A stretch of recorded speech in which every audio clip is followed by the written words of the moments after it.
proposer Noémie. Qu'est-ce qu'on va Noémie, faire? elle rentre d'un voyage de 10 mois. Oh, Elle a visité 10 pays en 10 mois. bien. Elle a pris son temps pour savourer pas mal de trucs, dont une belle expérience dans les Vanuatu. Donc si tu veux, je vais te la passer. Je pense que c'est plus simple si c'est elle qui te présente tout ça d'elle-même. Ça marche, mon cher Julien. Bah dis donc, tu te débrouilles bien, Julien. Ah, t'as vu ça? J'étais ça... super bien briefé par Anka. J'ai rien à dire. Moi, je te la passe. Merci. Allô, Noémie. Bonsoir Noémie. Bonsoir. C'est où le Vanuatu? C'est les petites îles perdues au fin fond du Pacifique, là-bas?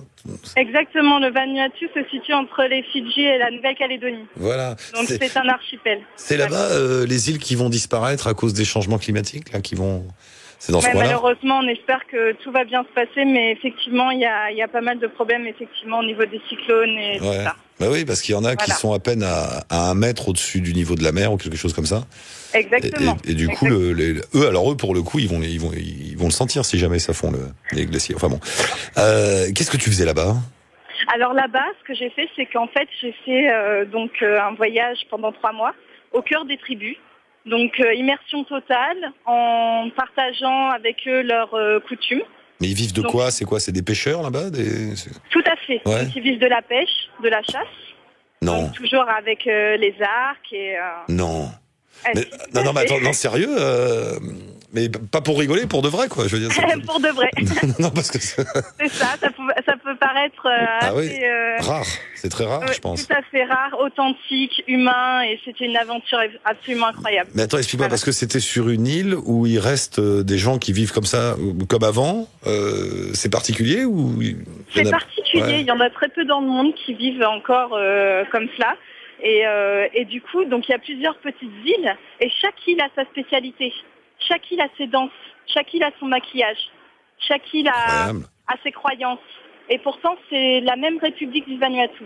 Et quand tu parles avec eux, ils ont quand même, est-ce qu'ils ont des téléphones portables, des choses comme ça quand même? Alors, ce qui est étonnant, c'est qu'ils ont des téléphones portables, mais soit ça capte, ou soit ça capte pas.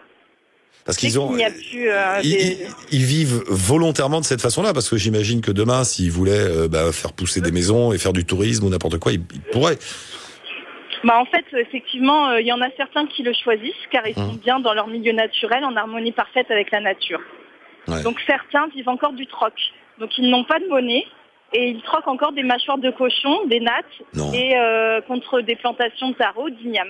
Et c'est une volonté de leur part de rester à ce niveau-là. Enfin, à ce niveau-là, c'est idiot de dire niveau, mais à ce mode de vie-là.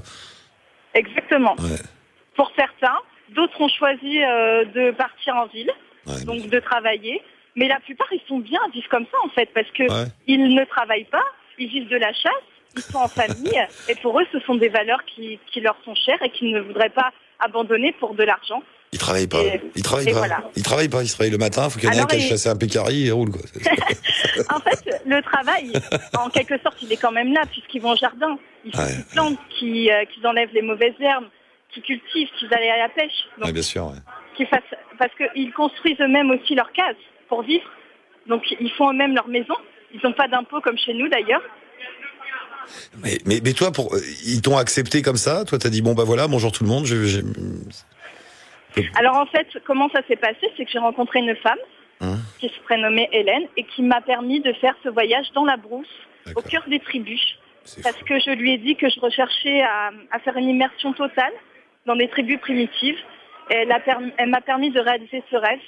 Et donc voilà comment ça s'est passé. Attendez Noémie, allongez-vous sur le divan. Pourquoi ce besoin d'aller chercher quelque chose dans une tribu primitive? Ça remonte à la petite enfance, cette affaire. Oui, exactement. C'est vrai en plus. Oui, c'est vrai. C'est vrai. Depuis que je suis toute petite, je suis passionnée par les cultures du monde. Et là, c'était un rêve de petite fille qui s'exauçait. Donc voilà. Et attends, l'émission va se terminer, donc je te presse un peu avec les questions parce que je voulais savoir, et tu as aimé ce mode de vie ou quand même c'est fatigant? Alors, comme tout mode de vie, c'est perturbant quand même. Ses avantages, ses inconvénients. L'avantage, c'est les valeurs humaines, la solidarité. Le mensonge n'existe pas. Il y a l'amour, il y a l'entraide, il y a tout ça. Mais le côté négatif, c'est cet aspect un peu sauvage de mode de vie, qui est, les animaux sont peut-être pas forcément bien traités. Et il y a aussi un gros problème au niveau des conditions de la femme. Donc voilà. Ça, c'est le côté un peu négatif. Mais honnêtement, si j'avais à retenir un seul pays pendant mon tour du monde, ce serait le Vanuatu. Ah, mais c'est une histoire étonnante. Hein. Donc à mes yeux, ça reste quand même un pays extraordinaire. Voilà. C'est ma conclusion. Voilà. Noémie, merci beaucoup. Belle histoire. Merci à vous. Et puis, rappelle-nous de temps en temps, on reparlera de tout ça. Ce sera avec grand plaisir. Merci bien. Merci Noémie. Repasse-moi Julien, juste 2 secondes pour terminer. D'accord. Merci, bonne soirée. Bonne soirée, au revoir. Donc, et toi ce matin, tu vas pêcher. Nous, on attend. Pas mal comme mode de vie. Ton petit pagne, tu serais bien, Nico. Ouais, Julien.